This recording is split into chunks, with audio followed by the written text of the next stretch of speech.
Hey guys, welcome back to my channel. Today I'm going to be showing you how to make the Saurie Bilimbi pepper. We call it sour, it can be a pickle, whichever one. Alright, so it's a very good staple. You can add this Saurie on the tree, it looks like this, into your condiment. It gives it a tangy taste. Really nice. If you're from the Caribbean, then you would know it. You wash them and remove the heads from it. And of course, into this recipe, we need hot peppers. All right. Maybe you can try the flavored pepper if you're not too much of a spicy person. And once you have some boiling water, then you add the pepper inside along with the celery. I did squeeze the juice from the lemons just so that I can get the skins to get a little soft.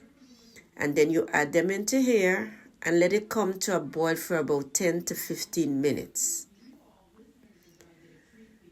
Guys, this is something that you can use with pylori, something that I made in one of my videos. Fried fish, cook up rice, black pudding, numerous recipes, numerous foods to mention. All right, coming from the Caribbean, especially Guyana, these are things that we make. Once it's done boiling, after 10-15 minutes, it all depends, you just mash it up. While mashing, you're not going to see the skins of the lemons soften up, or like mash up, sorry. It is soft, but not mashed. They are still yet firm. But because I'm going to preserve it, as the days go by, while preserving this, the skins of the lemons are going to soften up and it's going to taste really nice. All right? Mash it up well.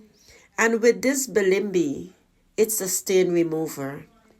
You can also make a drink with it.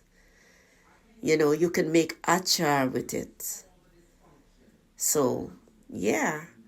We do all sort of things with this. It even wash your enamel dishes sparkling clean. Trust me on that. So I add some salt and then I'm going to go ahead and I'm going to add the pepper, some more onion and garlic. I didn't steam this because like again I say when I go to preserve it, all is going to work well. You know, just combine. Stir it in well. Then I'm going to take the juice from the lemon that I did squeeze and pour it into here. You also want to have some clean glass jar when you're going to preserve this. And this is how it is. Be sure to taste to ensure that it has the right amount of salt. And of course, it's pretty fiery hot. Place them into the jar. Put a cover over it. You can place it into the sun or you can put it into your cupboard. Leave it on the countertop, whatever you want with yours. And it will preserve. This is what it looks like. And at Christmas time, yes guys, we need this. So thank you for watching.